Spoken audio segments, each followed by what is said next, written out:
Good morning. We're on lesson 20. I have an indicator here. Lesson 20 of Matthew.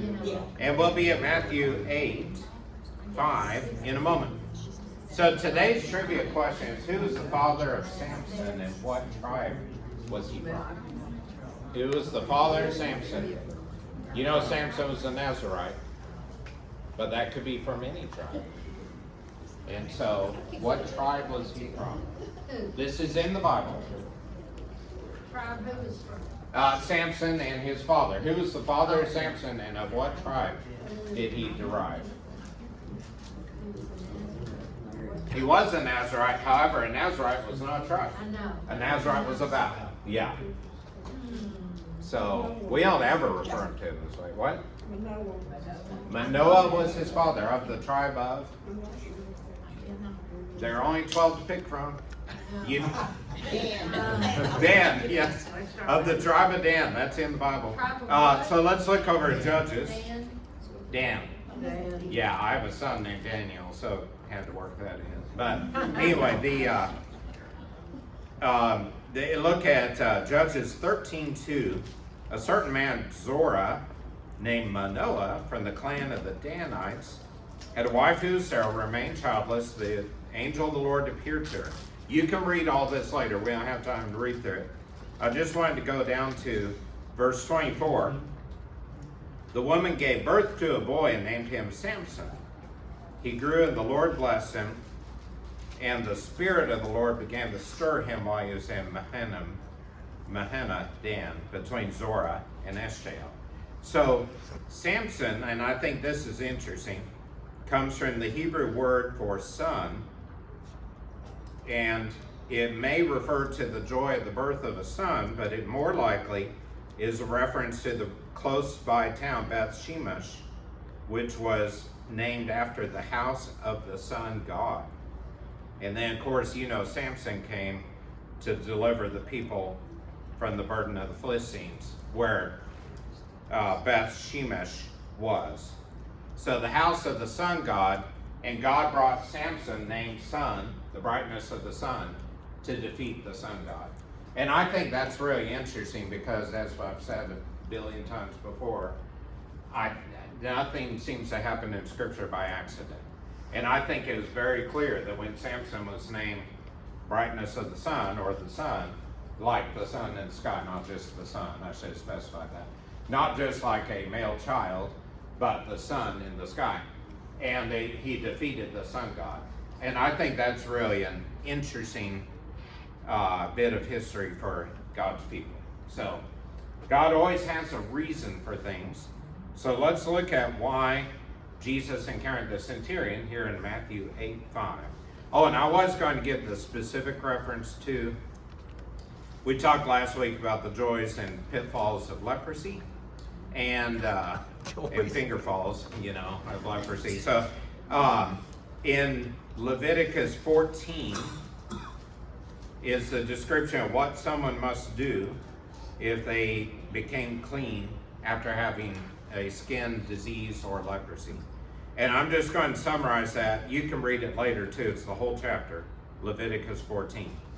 But they had to take, for over 8 days' time, they had to shave their hair, including eyebrows and head and the rest of the hair, wash their clothes with water, be clean, must bring 2 male lambs, verse 10, 1 ewe lamb, a year old, each without defect, along with 3/10 of an ephah of flour, with oil for a grain offering, and 1 log of oil.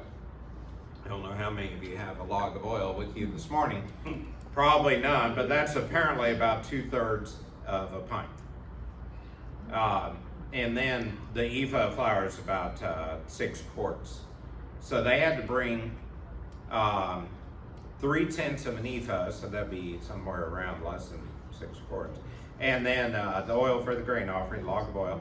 The priest then announces him to be clean, pronounces him clean. But then the priest is take 1 of the male lambs and slaughter it, and dip this down to verse 14 now. Take some of the blood, put it on the lobe of the right ear, the thumb of the right hand, and the big toe of the right foot. And then so on. So you can read all that later. And you may wonder why that would be, and I suspect it was if you were healed of leprosy, you wouldn't have the loss of your earlobe, your thumb, and your toe, because those are things you would lose to leprosy. Thank you for letting them in. See if you can get ID on those guys. Yeah, you need it. Come in. Yeah. Well, it was Barry that locked you out. He's already called But- 911. Way to call us out.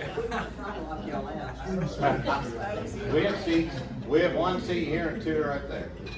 All right. So anyway, all that though is to say, I think this was to really prove that a person was healed of leprosy if they weren't missing their earlobe, their thumb, and their toe. And I don't know of a provision if they were, but presumably if they were missing those, they knew that they couldn't be healed. So when Jesus healed the leper here in Matthew 8, I think that his whatever appendage he lost regrew right there, and he went to the priest and was able to be shown to be clean. But it also was an expensive process. All right, Matthew 8:5. So when Jesus had entered Capernaum, a centurion came to him asking for help. Lord, he said, my servant lies at home paralyzed and in terrible suffering. All right, so let's think for a second about Capernaum. What was Capernaum? Of what significance was Capernaum in the life of Jesus, just briefly? And this is a guess what I'm thinking, so I'll answer it. Unless you want to answer it, go ahead. Where was Capernaum? Along the coastline of Judea. It was Judea. where a lot of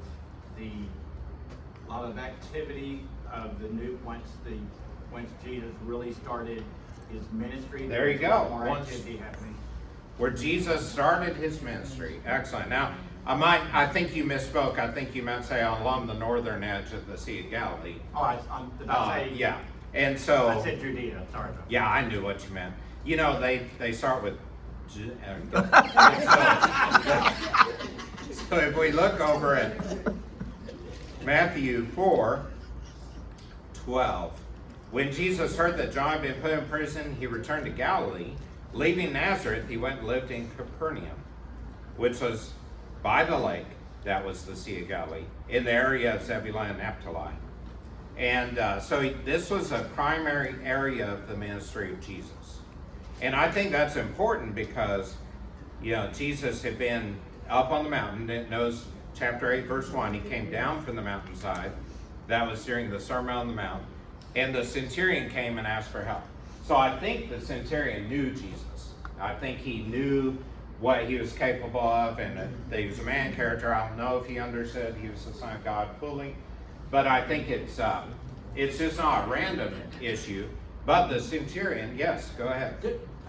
One of the notes in the Bible mentions that Luke has the same story, but says that the centurion was a friend of some of the maybe some of the other disciples. That possibly that Jesus may have heard about him. I think so.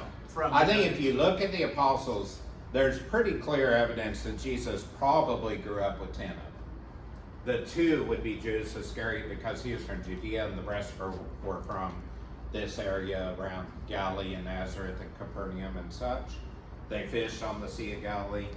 And then the other that somewhat is in doubt is whether he knew Matthew or Levi, the tax collector, prior to this, because we don't know really where Matthew was from. So, but yeah, I think you're right. I think the centurion had a working relationship. And why would that be? Why was the centurion there? Of what origin? Rome was they were the conquering nation, and they were there as the troops to keep peace. They occupied the land. Yeah. So unless we forget that the nation of Israel is still a nation, but it was under Roman occupation. We know that because we always talk about how people thought Jesus apparently thought he would come to overthrow the Roman government, and instead he overthrew sin and Satan. But I think it's interesting that this wasn't regarded by Jesus as somebody that he would disregard. I hope that makes sense. That's kind of defining the word with using it in the same sentence. But I think it's important to see that he had a relationship even with the Roman occupiers, at least to some degree. And this guy, of course, was able to express some faith through that, which was, since his servant lay home paralyzed in terrible suffering, Jesus said, I will go and heal him. But the centurion replied, and this is where I think he already understood something about Jesus. Lord, I do not deserve to have you come under my roof, but just say the word, roof. Did I pronounce roof okay? Last week, apparently, I mispronounced wolf. Is it wolf or is it wolf? Do we know? What are you We trying don't to know. say? I'm saying roof. All right, so I'm addressing the criticism of the critique of class last week. Was that you, Mark? Lord, Somewhere over here. I do not deserve to have you come under my roof, but just say the word and my servant will be healed. So the key is there. Say the word and my servant will be healed. What would, how we define faith? Action without seeing. Right. Believing without seeing. And so what he was saying is, you can heal him without even having to see him because you have that kind of power. And I think that's a really interesting faith statement that he would just say the word and my servant will be healed. For I myself am a man under authority with soldiers under me. I tell this one go and he goes. I tell this one come and he comes. I say to my servant do this and he does it. When Jesus heard these words, he was astonished and said to those following him, I tell you the truth, I have not found anyone in Israel with such great faith. I say to you that many will come from the east and the west and will take their places at the feast with Abraham, Isaac, and Jacob in the kingdom of heaven.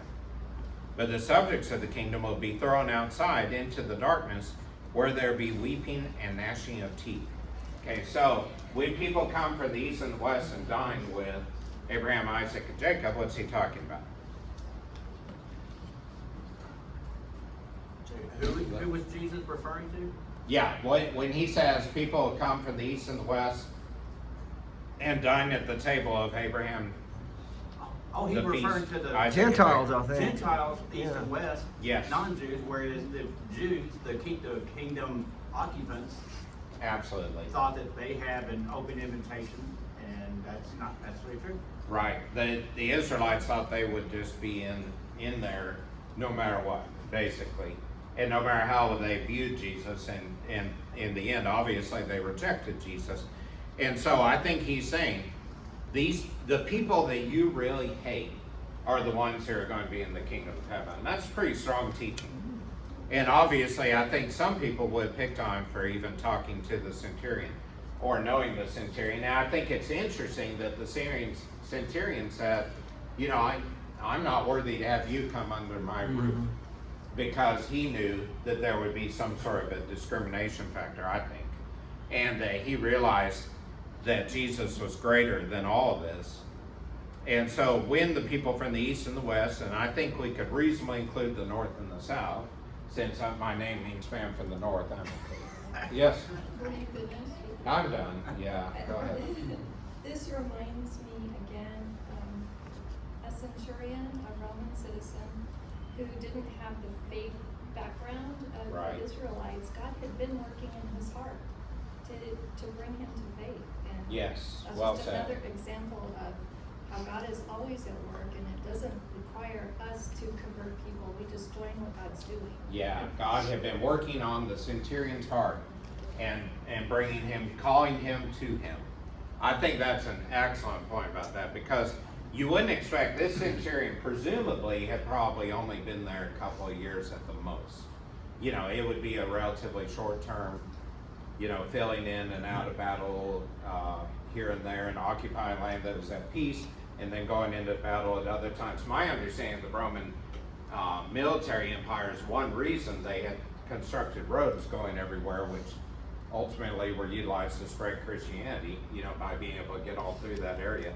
But the one reason was so they could rotate their troops and not have one set of troops have complete battle fatigue by being in battle continually at the front line, and they sort of give them the cushy assignment of, hey, go watch those people by the Sea of Galilee for a while, maintain order, and then be rotated out. So I doubt he was a long-termer. Yes? To tag on to what Marty said, isn't it amazing that this story is told by a tax collector So the Israelites thought the two biggest enemies, the two people who discussed them the most were the Roman occupiers and the tax collector. That tax collector was Jewish, but he might as well have been a Roman soldier because Yeah. he was in cahoots with the Romans. Oh, absolutely, well said. I think it is true, very true, that Jesus often associated with people that the Pharisees would not want to associate with, most specifically the Pharisees, teachers of law, the scribes, because he associated with the sinners, tax collectors, the prostitutes, the Roman soldiers, and the Samaritans. You know, you wouldn't talk to the Samaritan woman. Samaritans were like the most degraded group according to the Jews, and the Samaritans hated the Israelites because the Israelites hated the Samaritans. And for further reference of why they hated this, or why there was such enmity there, you can check out later at 2 Kings 17:24 and following. So I think it's really, it's a fascinating thing that Jesus just was there for the soul. And that's the bottom line. And I think that's what our bottom line should be too. Yes? No, I didn't want Come on, you don't want to say something? You don't want to refute this?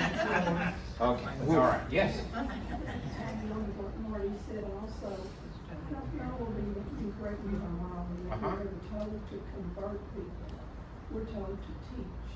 Yeah, and that's an excellent point. That we're not told to convert people, but to teach people. And I tell you, this is just a personal pet peeve of mine. And, you know, if you don't agree with me, I'm perfectly fine with that. This is my opinion. I'm always a little bit uncomfortable, and it used to happen more, I think, than it does now. Because now, most of the time, when somebody's baptized at church, it's a family member, you know, a dad or granddad, whatever. But in the past, it would often be an issue where people would come forward and the announcement would be so-and-so was converted by, you know, whoever. Converted by Norm, or as an example. And I'm always uncomfortable with that because they're not converted by a person. They're converted by the very essence of the Spirit of God to be dead to themselves and alive again and die in that tomb of water that is like the tomb of Jesus, that he died and was buried and rose again. And so I think it's important to just realize God does the work. We can teach, we can be examples, we can encourage, we can pray for it, but we are not the ones that grant spiritual salvation. Yes?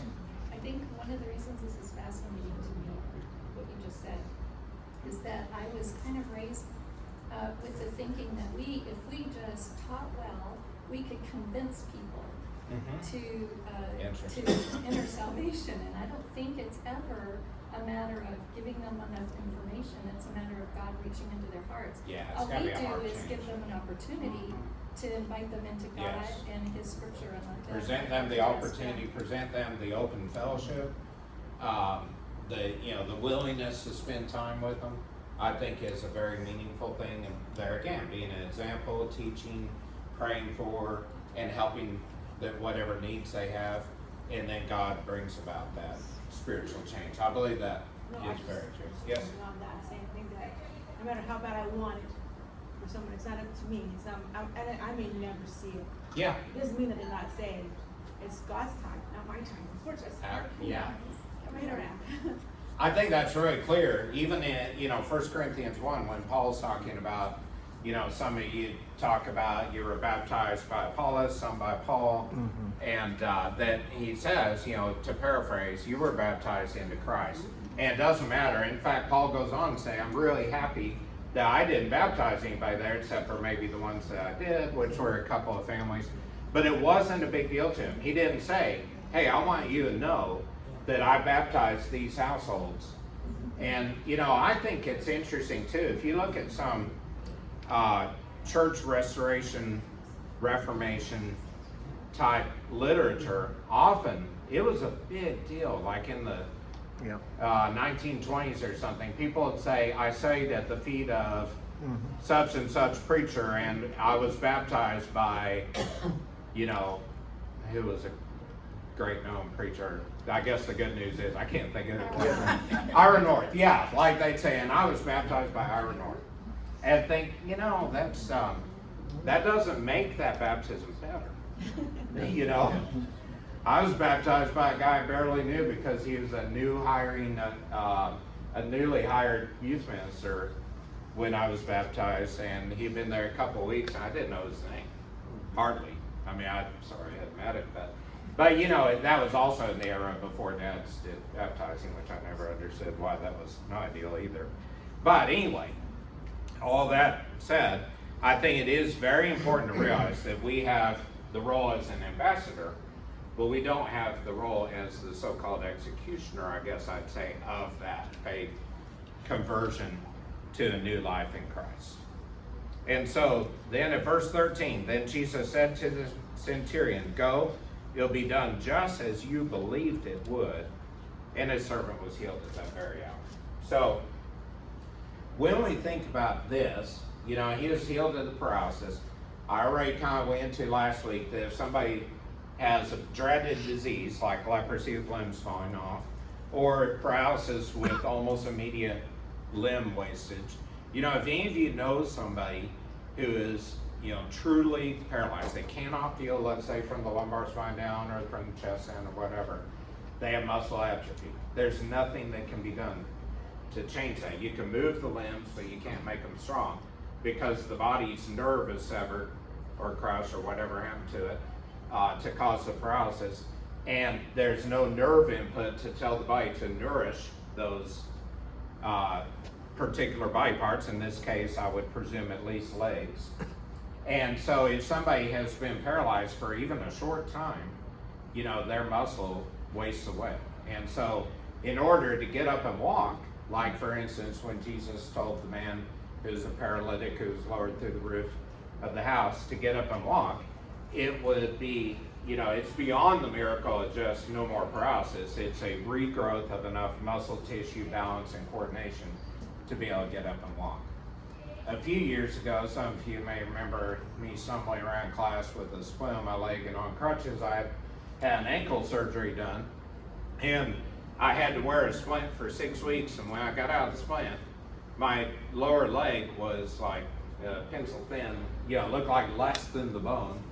And don't say it was like that before. And, You missed the leg workout now? yeah, but I wasn't paralyzed, but I wasn't moving that to keep its strength up. Now within a couple of weeks, popped back, which was good because at the time I was young. And but when something is truly cut off from the nerve supply, there's just nothing to nourish that area. And it's interesting to me that this guy was described as being paralyzed. We don't know to what extent, but I can tell you, I think that if it was to the point where he went to Jesus to ask for the healing, I think there was much more of a visible change than just saying, hey, his back pain is now gone, And that's where I find the flaw with like modern day, presumed healers. And I hate to take away from the idea of somebody being healed because I think people are healed through prayer and by God still. But I think if you look statistically at the people who are publicly healed in a venue where someone, generally speaking, is asking for money to respond to the healing, then I think you'll find it's things you can't measure. You can't look at a leg that is completely wilted down to skin and bones and somebody say, well, you now can walk, and the leg regrow muscle right there, and they walk. They may come in on a crutch or a cane or a wheelchair, but there's not that body sign that there's disease. And it's easy to say, a demon can leave your brain or a back or whatever without a visible occurrence. And I think so many of the healings of Jesus involved a physical defect that would be very visible, a withered hand. That withered hand that regrew, it wasn't just, I have very good grip, I'd like to have stronger grip. Oh, well, here you go, stronger grip. It was a withered hand. Think about the tissue just being nearly dead and then regrowing and recovering, and that's where the miracle is. So when Jesus came to Peter's house, he saw Peter's mother-in-law lying in bed with fever. This is Matthew 8:14 now. Peter's mother-in-law lying in bed with a fever. He touched her hand and the fever left her and she got up and began to wait on him. So I think this also speaks to a couple of things. One is, pretty obviously, Peter's married, right? So we have, when we think about the kingdom of, or the time, the ministry of Jesus, I think we have a tendency to think of Jesus walking with 12 guys and they went everywhere. And I think in many ways that was clearly some of the time that happened. Some of the time Jesus went with 3 of them and went off to pray or whatever. But I think that also when we hear about, Peter was married, and I think probably some of the other ones were, although this is the only one I know of where it specifically mentions that. If you think about Mary Magdalene, Mary the mother of Jesus, being around, Salome, the other Mary, and various other women who were mentioned in Scripture, then I think there was quite a general gathering of people around Jesus very frequently. And I think, obviously when he went out and fed the 5,000, there were probably somewhere around 5,000, well, there were 5,000 men, so there were probably 8,000 to 12,000 people if you consider a wife and a child, or if you have a bigger family, maybe there were 20,000 people there. It was a lot of people. When we go to Acts and the Pentecost, which reminds me, and the day the Holy Spirit came on, it talks about how they replaced the 12th apostle when Judas had died by suicide, and that the disciples were gathered along with Jesus' mother and brothers. I think there were also others, and in fact there are times when he mentions about 120 others when Jesus appeared before about 500, for instance. And so there were large groups. And so speaking of Pentecost, it's your non-scriptural, it's some sort of trivial question because it doesn't matter. But when was Pentecost? It has passed this year. When was Easter? Last weekend?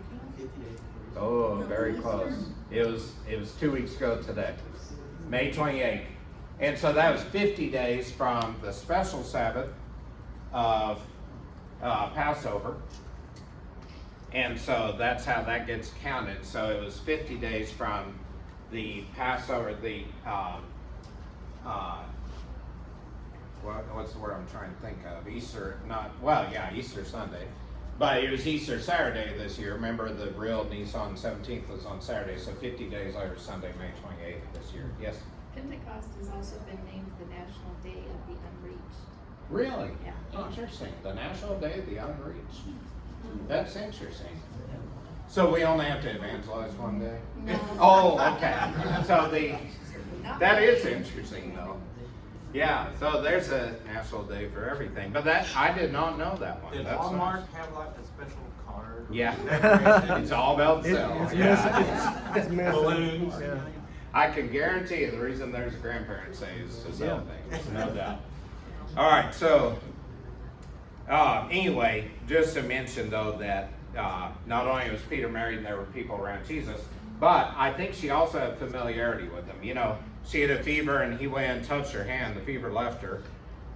At this era of time in the history of the world, women wouldn't necessarily want to be around other people, or men wouldn't certainly go out of their way to be around sick women because there wasn't much of a respect for women.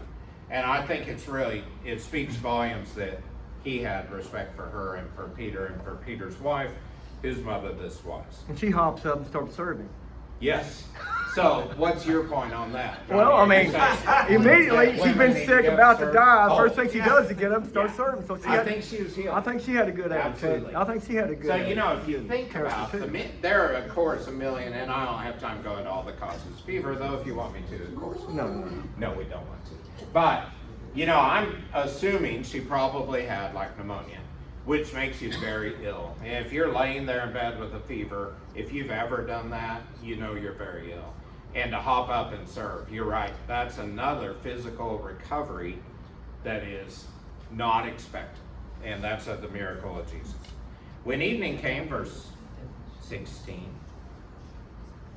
Let me get my Bible tilted right. There we go. When evening came, many who were demon possessed were brought to him, and he drove out the spirits with a word and healed all the sick. This was to fulfill what was spoken through the prophet Isaiah. He took up our infirmities and carried our diseases. And of course, that's from the famous Isaiah 53 chapter that talks about Jesus as the wonderful counselor, Prince of Peace, Almighty Father, etc. And so he took up our infirmities and carried our diseases. So why do you think Jesus did so much physical healing of people to get, as part of his ministry? Why not just teach? Yes? Again, at this time, and even for our seeing is believing. Yeah, When we see it. absolutely. So it's one thing to say it, but we're Jesus. Yeah, seeing is believing. I think there's great truth to that.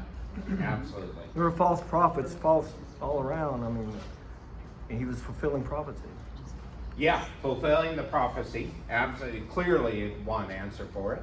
Yes. What I understand, there were actual people who were calling themselves healers That's what I'm- Yeah. at that time, but their power of it or why they were doing it differed than what Jesus would. So it sounds like what we just said, that Jesus Yeah. was also saying, this is the right message, and I'm going to show you that I am the Son of God, or I have. Yeah, excellent point. That there were healers around. There were people casting out demons here and there. We read that at times.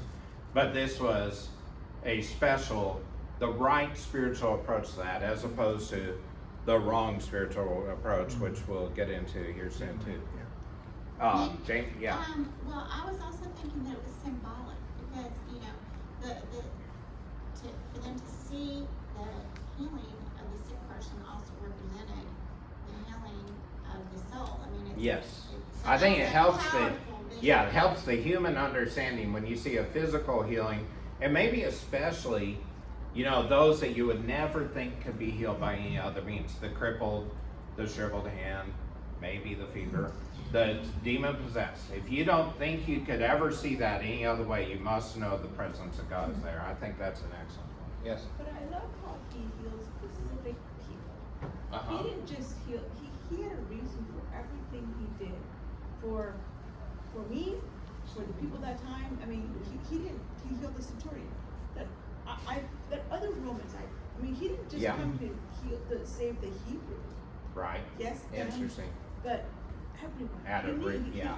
He didn't have to, but he Right. healed everyone Yeah. for a purpose. And it was about the soul, and I think it was about specific lessons. I can imagine that the disciples would think back, the apostles would think back to, hey, how we handle these Roman captors Roman occupiers who put Jesus to death, although really the Jews say that the Romans allowed it and executed the execution. But I think they could think back and say, we should have mercy on these people like Jesus. Yes? I wonder if it's kind of like Robbie was saying this morning too, that he was demonstrating that we love the whole person. Yes. We don't just love their soul and want to save their soul, we want to love all of them. Excellent, interesting point that we need to love the whole person, the whole soul. Because it is true, if somebody brought him somebody demon possessed and he said, well, go and sin no more, but did nothing to heal him, would that be impactful? That's an interesting way of looking at that. Yes, ma'am. I see his mercy, his love, his compassion, his love. Absolutely. I think it was just plain simply, he loved the creation of God. The ultimate, I think, creation of God is the soul, because we're made in God's image. And I think he just had incredible love for souls, for the creation that he came to save. They came to join as God himself, and then came to save. Compassion. That's compassion. That is the ultimate in compassion, is to heal somebody without asking, hey, tell me about your background, what have you done?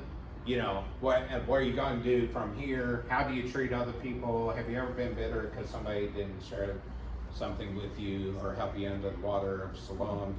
He just healed. Yes?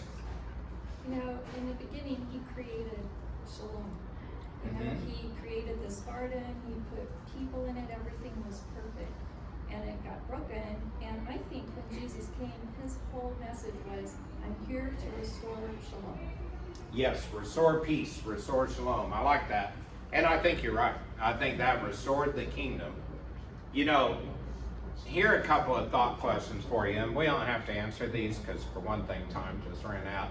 And it ran out while Marty was talking, by the way. So I just want to point out. Again, Let me give you 2 thought questions, and we'll pick up here next week. So I'm going to make a mental note that we're at 8:18. Okay, because I very rarely can remember where we left off because I have a couple other little deals going. So anyway,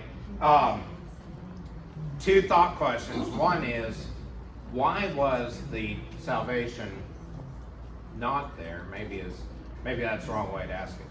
Why did the ultimate fulfillment of God's plan require that Jesus come as opposed to the law of Moses? Why was the law of Moses a marking place, if you will, in terms of, and I'll tell you the simple answer, which is too simple, is that it was to allow the people to understand that if they sinned, there was sacrifice needed.